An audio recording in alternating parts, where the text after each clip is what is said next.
अस्सलाम वालेकुम। यासीन आपके साथ हाज़िर है इस मॉर्निंग ब्रीफिंग में। आज इस हफ्ते का पहला वर्किंग डे स्टार्ट हो गया है। मंडे आज डे है और तारीख़ है आज 14 दिसंबर। जैसे कि मैंने आपसे बताया, आप सबको पता है कि ये महीने का आखिरी दिन चल रहा है और इस साल का आखिरी महीना ये स्टार्ट हो चुका है और जो कि आधा तकरीबन 14 तारीख हो गई है। और सारे ही हम लोग जानते हैं कि इस साल के ख़ात्मे की दुआ ही सब लोग कर रहे हैं, क्योंकि जिस तरीके से पिछले एक साल से ये कोविड-19 कोरोना वायरस पैंडेमिक जिस तरीके से पूरी दुनिया इस आताब का शिकार हुई है, हर आदमी, हर शख्स, हर बच्चा, हर बड़ा बूढ़ा इससे परेशान दिखाई देता है। क्योंकि पिछले एक साल से हम ये देख रहे हैं कि जिस तरीके से जो कोविड-19 के SOPs के हवाले से अक्रॉस द वर्ल्ड पूरी दुनिया में मामलात रखे गए हैं कि जनाब आपको इस फेस मास्क का इस्तेमाल करना है, SOPs का ये one of the important part है। उसके अलावा आपको सोशल डिस्टेंसिंग रखनी है और पब्लिक गैदरिंग को अवॉइड करना है। तो ये सारी सिलसिले एक साल से चल रहे हैं और इसी की वजह से हम ये देख रहे हैं कि पूरी दुनिया की स्टॉक मार्केट है, पिछले दिनों जब 4-6 महीने पहले हमने देखा कि वो फॉलिंग साइड पर थी और वो इसी कोरोना वायरस पेंडेमिक की वजह से और SOPs जो कि अक्रॉस दी वर्ल्ड, जो वर्ल्ड बैंक ने, वर्ल्ड हेल्थ ऑर्गेनाइजेशन ने भी इसको इशू किया था कि जनाब SOP पे रिलीजियसली इसको फॉलो करना चाहिए, जिसकी बेसिस पे बहुत दुनिया भर में आपने देखा कि स्टॉक मार्केटों में डाउनफॉल भी आया, कंपनीज में ले ऑफ्स हुए, लोगों की जॉब्स ख़त्म हो गई। और जिस तरीके से हमारे यहाँ भी आप देख लीजिए कि बैंकिंग सेक्टर, इवन के बैंक्स में भी ले ऑफ्स की गई, क्योंकि ज़ाहिर है जब बिजनेस एक्टिविटीज़ जो है वो फॉलिंग साइड पर हो जाती है तो कहीं पर भी कहीं कोई पॉजिटिविटी इकोनॉमिक सिचुएशन में हमें दिखाई नहीं देती। तो इस बेसिस पे हम ये देख रहे हैं कि इस साल के ये आखिरी दिन चल रहे हैं, दिसंबर का महीना है, 14 तारीख हो चुकी है। क्रिसमस के जो सेलिब्रेशन होती है वो हमारे तकरीबन हर तरफ जो हर सालाना हम देखते हैं कि जनाब सेलिब्रेट किया जा रहा है क्रिसमस हॉलीडेज़ को, और उसके लिए लोग लॉन्ग एक हॉलीडेज़ पे चले जाते हैं, लॉन्ग लीव्स पे चले जाते हैं, अपने दोस्त अहबाबों के से मुलाकातें करते हैं। तो ये सारे आप देखें, ये मध्यम है, ये कहीं आपको जो एक्टिविटीज़ होती थी, जो फेस्टिविटीज़ होती थी, वो कहीं भी दिखाई नहीं दे रही और उसकी वजह सिर्फ ये कोरोना वायरस पैंडेमिक है। बहरहाल इस हवाले से आज हमारे पास बड़ा इंपॉर्टेंट हफ्ता, जैसे पिछले ट्यूसडे से हमने ये देखा कि बरतानिया में सबसे पहली फाइजर और बायोएनटेक कंपनी जो कि फार्मास्यूटिकल कंपनीज हैं, इन्होंने वैक्सीन बना ली है और इनका क्लेम है कि वो 96% फीजिबल है और वो इंसानी जिस्म में लगने के बाद वो कोरोना वायरस पैंडेमिक से वो बंदा बच सकता है। इन बेसिस पे हम ये देख रहे हैं कि पिछले हफ्ते स्टॉक मार्केटें कंपैरेटिवली थोड़ी सी पॉजिटिव साइड पे गई और लोगों में एक इत्मीनान का सांस उन्होंने लिया कि चलिए जनाब इसकी एक वैक्सीन तैयार हो गई है।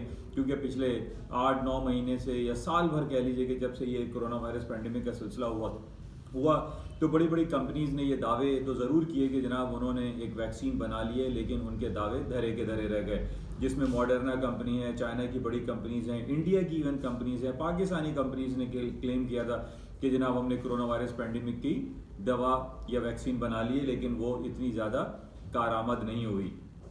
लेकिन पिछले एक हफ्ते से हमारे पास दो बड़ी कंपनी, जो कि एक जर्मनी की बायोएनटेक है और एक फाइजर है, ये दोनों कंपनीज ने मर्जर करके एक वैक्सीन तैयार की है, जिसका इम्प्लीमेंटेशन और रेगुलर बॉडी के तहत उसको बरतानवी शहरियों को लगाना भी शुरू कर दिया है, जिसमें हज़ारों लोगों को अब तक वैक्सीन लगाई जा चुकी है। तकरीबन एक हफ्ता हो रहा है। इस हफ्ते हमारे लिए सबसे बड़ी इंपॉर्टेंट खबर ये आ रही है और बल्कि आ चुकी है, उसकी शिपमेंट भी पहुंच चुकी है, और वो है कोरोना वायरस पैंडेमिक की जो फाइजर और बायोएनटेक कंपनी ने वैक्सीन बनाई है, वो अमेरिका में पहुंच गई है और इस हफ्ते से अमेरिकी अवाम को वो वैक्सीन लगाना शुरू कर दिया जाएगा। अच्छा, अब इस वैक्सीन के हवाले से पिछले दिनों स्टॉक्स में या पूरी दुनिया की जो मार्केटों में उतार चढ़ाव हम देख रहे थे, उसमें यही हो रहा था कि जनाब इतने लोग मर गए, इतने जनाब केसेस रिपोर्ट किए जा रहे हैं, इतने पॉजिटिव कोरोना वायरस कोविड-19 के लोग जो है वो मरीज बन चुके हैं या उसमें से बहुत सारे लोग हलाक हो चुके हैं। तो इस बेसिस पे मार्केट में मूवमेंट आ रही थी कि जनाब नंबर ऑफ जो केसेस हैं या नंबर ऑफ डेथ्स हैं उस पर अप्स एंड डाउन्स हो रहा था कि जनाब डेथ्स कम हो रही तो स्टॉक्स ऊपर जा रहे हैं, डेथ्स में इजाफा हो रहा है तो स्टॉक्स जो है वो डाउनफॉल हो रहे हैं। तो ये मिला जुला रुझान उस number of cases and number of deaths पे होता रहा। लेकिन अब हमारे पास जो खबरें हैं और जो सारी मार्केट की मूवमेंट है वो हम ये देख रहे हैं कि वैक्सीन के हवाले से हो रही है। पिछले हफ्ते बरतानिया में वैक्सीन तैयार की गई और बरतानवी अवाम को लगाई गई। अब अमरीकी अवाम को जब ये वैक्सीन लगाने का शुरू किया जाएगा सिलसिला और इसके पॉजिटिव रिजल्ट्स आना यकीनन शुरू होंगे, तो इस बेसिस पे अभी से हम ये देख रहे हैं कि आज ही मार्केट जो है वो न सिर्फ अमेरिका और यूरोप की मार्केट बल्कि इवन पाकिस्तान की स्टॉक मार्केट भी जो है वो 450 पॉइंट प्लस है, तकरीबन 450 पॉइंट प्लस है। 43 के बेंचमार्क को मार्केट ने टच किया है। तो ये एक बड़ा पॉजिटिव रिएक्शन आ रहा है इस वैक्सीन के हवाले से अक्रॉस दी बोर्ड। पूरी दुनिया जो है इस वक्त हम देख रहे हैं कि स्टॉक मार्केटें जो है वो बढ़ती चली जा रही हैं और जाहिर है जब इसका वैक्सीन लगेगी अमेरिकी अवाम को और उसके जब रिजल्ट्स हमारे सामने आना शुरू हो जाएंगे, जिसको हम एक अवामी क्लिनिकल ट्रायल भी कह सकते हैं, उस बेसिस पे स्टॉक्स में मजीद तेजी इजाफा हो सकता है। तो ये बात बड़ी इंपॉर्टेंट है कि हम ये देखें कि जनाब जिस तरीके से ये कोरोना वायरस पैंडेमिक का पिछले 1 साल से सिलसिला चल रहा है, फिर उसके हवाले से वैक्सीन की बातें हो रही हैं। अब वैक्सीन आने के बाद हमारे पास बहुत पॉजिटिव रिजल्ट्स आ रहे हैं इसके। बरतानवी अवाम बहुत ज़्यादा खुश है और जो इंटरव्यूज़ हमारे पास अवाम के आए हैं वो तो बेतहाशा, मतलब उसको आप कह लीजिए कि ये उनके लिए क्रिसमस गिफ्ट है कि जिस तरीके से ये फाइजर और बायोएनटेक ने अपनी वैक्सीन इजाद करके आवाम के लिए पेश कर दी है। बहरहाल ये बड़ी इंपॉर्टेंट है। इस बेसिस पे आज हम देख रहे हैं कि स्टॉक्स में पॉजिटिविटी का इंजेक्शन लगा हुआ है। एक इंजेक्शन तो फाइजर लगा रही है और स्टॉक मार्केट को एक इंजेक्शन जो है इन खबरों पे की वजह से लग रहा है। अभी जो हमारे पास आज डिफरेंट जगहों पे मैं रिपोर्ट पढ़ रहा था, 16 लाख लोग मर चुके हैं। 16 लाख यानी 1.6 million people have been died with this corona virus pandemic. तो इस बेसिस पे हम देख रहे हैं कि अब लोगों में एक रिलीफ फैक्टर जरूर आएगा कि जनाब जो रेट ऑफ डेथ्स था वो अगर रिड्यूस हो जाता है इस पैंडेमिक की जो दवाई आई है या वैक्सीन आई है, इसके बाद अगर इसमें कमी वाक़ई हो जाती है कि जनाब इतने मिलियंस जो है वो डेथ्स हो चुकी हैं, इतने मिलियंस जो है वो पॉजिटिव उनको कोविड के रिजल्ट्स आए हैं, टेस्ट आए, अब इनके नंबर्स अब गिरेंगे। जब इनके नंबर्स डाउनफॉल होंगे तो ये बड़ा इंपॉर्टेंट है। अभी देखिए मैं आपको 1.6 मिलियन की डेथ्स आपको रेट्स बता रहा हूं कि अगर इनका जो रेट है ये डिक्लाइन होगा, केसेस डिक्लाइन हो गए, तो स्टॉक्स मार्केट है वापस दोबारा से अपने नए हाईज, हिस्ट्री हाईज बनाना शुरू कर देंगे। और आज ही हमारे पास इसकी इंडिकेशंस नजर आ रही है कि मार्केट है हायर साइड पे है। अच्छा, जब स्टॉक्स ऊपर हैं, हालात अच्छे हैं, तो उसके अगेंस्ट में हम देख रहे हैं कि गोल्ड सिल्वर की मार्केट है थोड़ी सी आज कंपैरेटिवली आप देख लीजिए कि नीचे की तरफ से, जिस तरीके से मैंने आपको 1840 का एक बड़ा इंपॉर्टेंट क्रूशल लेवल दे रखा है कि जनाब 1840 से अगर मार्केट नीचे रहती है वीकली या डेली बेसिस पे तो मार्केट डाउन हो जाएंगी। अदरवाइज गोल्ड में पोटेंशियल बहरहाल एग्जिस्ट करता है।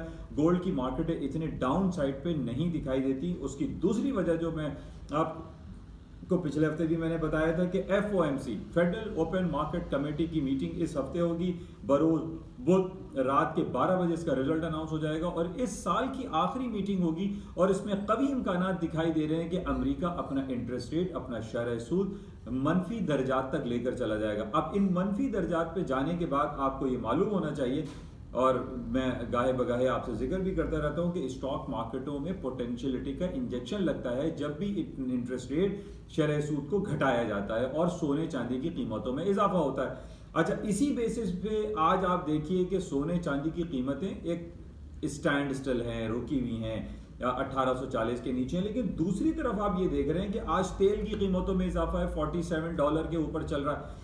तो ये तेल के हवाले से तो आपको ये अंदाज़ा आप लगा लीजिए कि जब स्टॉक मार्केटों में तेज़ी आएगी या वैक्सीन की कामयाबी बढ़ती चली जाएगी तो इस पे स्टॉक्स में तेज़ी प्लस ऑयल की मार्केटों में तेज़ी आ जाएगी। क्योंकि ज़ाहिर है फिर जब स्टॉक्स तेज़ क्यों होंगे, आपको ये पता है कि जैसे ये सीज़न जो है क्रिसमस हॉलीडेज़ हैं, विंटर वेदर चल रहा है, लोग बड़ी बड़ी अपनी गाड़ियों में लॉन्ग हॉलीडेज़ के लिए या तवील अपने ड्राइविंग सीज़न भी इसको कहा जाता है, तो उस बेसिस पे ड्राइविंग सीज़न जब स्टार्ट होता है, ये जून जुलाई में भी होता है और दिसंबर में भी, तो इसमें ज़्यादा पेट्रोल का इजाफा होता है। लोग गाड़ियाँ अपनी फुल करते हैं, टैंक्स फुल करते हैं और बाहर निकल जाते हैं। तो इन बेसिस पे भी हमने देखा है कि ऑयल की कीमतों में इजाफा होता है। और ऑयल की कीमतों में इजाफे की दूसरी वजह मैं पहले आपसे बयान करता चला आ रहा हूँ कि जनाब इसराइल को अंदर ही अंदर सऊदी अरब एक्सेप्ट कर चुका है, क्योंकि मराकेश, मुत्तहदा अरब इमारात, बहरीन, लेबनान और जितने भी ममालिक हैं जो अरब कंट्रीज हैं, ये सऊदी अरब की ईमा पर ही इसराइल को कबूल रहे हैं। अब इसराइल को कबूलने की वजह मैंने आपसे पहले भी बताई थी कि सऊदी अरब की जो हालत है, जो फाइनेंशियल कंडीशन है, वो बड़े दगरगों की तरफ जा रहा है, क्योंकि ना तो वहाँ हज और उम्रे की और ज़ियारत की अदायगी के लिए लोग जा सकते हैं, ना ही जो दूसरे मामलात हैं उसकी तरफ लोग जा रहे हैं। फिर जो सऊदी अरामको की खबर है वो भी इतनी अच्छी नहीं है। तो इन तमाम बेसिस पे आप ये देखिए कि जो तेल की कीमतें हैं वो ऊपर की तरफ जा रही हैं, बिकॉज ऑफ कि सऊदी अरब का झुकाव इसराइल की तरफ या अमेरिका की तरफ बढ़ता चला जा रहा है। और तेल की कीमतें, अब खबर आती है कि जनाब ओपेक ने कट कर दिया तो जनाब ऊपर जा रही है मार्केट है। ऐसी सूरत हाल कोई भी नहीं है। मैंने पहले आपसे कहा था कि ओपेक, ओपेक प्लस या जितने भी ऑयल रिच नेशंस हैं वो चाहे प्रोडक्शन को कट करें या प्रोडक्शन को बढ़ा दें, इसका तेल की कीमतों से कोई भी ताल्लुक नहीं होगा, क्योंकि असल अंदर खाने में जो खबरें चल रही हैं वो सऊदी अरब और इसराइल के हवाले से खबर है। तो बहरहाल तेल की कीमतों में इजाफा है, वो मैं काफ़ी अरसे से आपसे कहता चला आ रहा हूँ कि तेल को बाय करें, और इसी तरीके से गोल्ड को भी आप सेल करके काम ना करें, गोल्ड को बाय करें, क्योंकि FOMC की मीटिंग है, शरह सूद में कटौती का ऐलान हो जाएगा परसों। मेरा जो मुतवक्का है उस बेसिस पे सोने की कीमतों में इजाफा हो जाएगा। बहरहाल और जो दूसरी खबरें हमारे पास चल रही हैं वो बरतानिया के हवाले से। बरतानिया की कल और परसों, पिछले हफ्ते भी मुलाकातें होती रही बरतानिया और यूरोपियन यूनियन के दरमियान। वो मुलाकातें किसी नतीजे पे नहीं पहुंची और वो मुलाकात नाकाम ख़त्म हो गई। और अब खबर ये आ रही है कि जनाब इस महीने के आखिर में दोबारा से मीटिंग होंगी और दोनों जो इदारे हैं यानी यूरोपियन यूनियन और इसके साथ जो बरतानिया है वो सर जोड़कर दोबारा बैठेंगे और वो देखेंगे जनाब जो तिजारती मामलात हैं बरतानिया और यूरोपियन यूनियन के दरमियान उसको किस तरीके से हल किया जाए। लेकिन इसके हल होने के चांसेस देखिए, जो मेरी अपनी एनालिसिस है उसमें बरतानिया और यूरोपियन यूनियन आपस पे एक पेज पर कभी भी नहीं आएंगे। और इसी बेसिस पे इसकी जो इनडायरेक्टली जो हमारे पास इंडिकेशंस आ रही हैं, पिछले 2 दिन पहले भी मैंने आपसे जिक्र किया था कि एक छोटा सा मुल्क है चाइना के साथ जिसको हम वियतनाम के नाम से जानते हैं। वियतनाम की 100% आप कह लीजिए या 90% फ्री ट्रेड का एग्रीमेंट हो गया बरतानिया और वियतनाम के दरमियान। और आज हमारे पास जो खबर आ रही है वो ऑस्ट्रेलिया की आ रही है कि जनाब ऑस्ट्रेलिया और बरतानिया आपस में एक ट्रेड डील करने के लिए जा रहे हैं या ट्रेड डील के मामलात उनके दरमियान चल रहे हैं।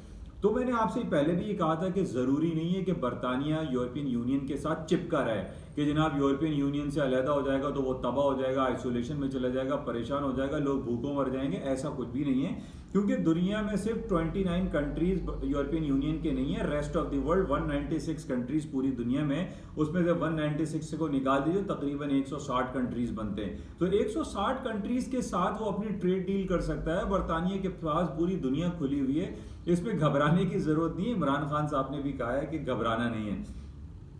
तो इस बेसिस पे आप ये देखिए कि जिस तरीके से वियतनाम के साथ बरतानिया की डील हो गई, फिर ऑस्ट्रेलिया के साथ उसकी डील का सिलसिला जारी व सारी है, फिर इंडिया है, पाकिस्तान है, बांग्लादेश है, बेतहाशा कंट्रीज ऐसे मौजूद हैं जिसके साथ बरतानिया एक बहुत अच्छे तरीके से ट्रेड डील कर सकता है। तो as far as these all points are concern, तो मेरा जहाँ तक ख्याल है कि जनाब यूरोपियन यूनियन का बरतानिया से कोई इल्हाक नहीं होगा, ट्रेड डील कैंसिल हो जाएगी या नाकाम हो जाएगी और इस मंथ के आखिर में भी कुछ भी होने वाला नहीं है। और लामाला बरतानिया को रेस्ट ऑफ द वर्ल्ड यानी 160 जो कंट्रीज हैं उनके साथ अपनी कोई ट्रेड डील बनानी पड़ेगी और उसके लिए उनके लिए दरवाजे पूरी दुनिया ने वैसे ही पहले खोल रखे हैं।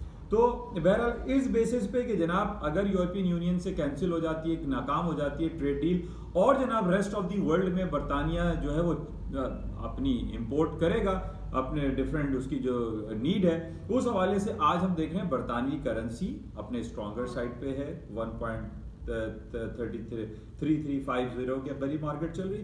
तो इसमें पोटेंशियल है, इसमें घबराना नहीं है। और बरतानवी जो आवाम है, बरतानवी स्टॉक्स हैं, बरतानवी करेंसीज हैं, वो हम देख रहे हैं कि ऊपर की तरफ है। तो ये बरतानिया की इंपॉर्टेंट खबर थी कि जिसमें वियतनाम और ऑस्ट्रेलिया जो है इनके साथ काम करने के लिए जा रहे हैं। अच्छा, इसके साथ जो इम्पोर्टेंट हमारे पास जाहिर है वो कोरोना वायरस के हवाले से ही चल रहा है। तो ये इम्पोर्टेंट था, बस आपके साथ इंशाल्लाह राब्ते में रहते हैं। और आज ओवरऑल जो है सिनेरियो पॉजिटिव है, स्टॉक्स प्लस में हैं, हालात हमारे पास अच्छी खबरें ज़्यादा हैं, वैक्सीन की अच्छी खबरें हैं, और इस हफ्ते हमारे पास जो FOMC की खबर है उसमें भी यही मुतवक्का है कि अमेरिका अपना शरह सूद घटा देगा, जो कि पॉजिटिव है स्टॉक मार्केट के लिए। और इन्हीं तमाम अच्छी खबरों की वजह से आज पूरी दुनिया की स्टॉक मार्केटें पॉजिटिव हैं। इंशाल्लाह राब्ते में रहेंगे। जाते हुए आपसे गुजारिश कि जनाब इस YouTube चैनल को आप लाइक करें, सब्सक्राइब करें। और आजकल मैं अपना एक मेरा वेबसाइट एड्रेस भी है yasinanalysis.com, उस पर भी आप जाके विज़िट कर सकते हैं। वो मैं आपको लिंक भी फॉरवर्ड कर रहा हूँ, तो आप उसको भी विज़िट करें। उसमें बहुत सारी ख़बरें हैं, उर्दू में भी हैं, अंग्रेज़ी में भी हैं, और कुछ लिंक्स होते हैं जो कि आप उससे बहुत ज़्यादा इस्तेफ़ादा हासिल कर सकते हैं। इजाज़त दीजिए, खुदा हाफ़िज़।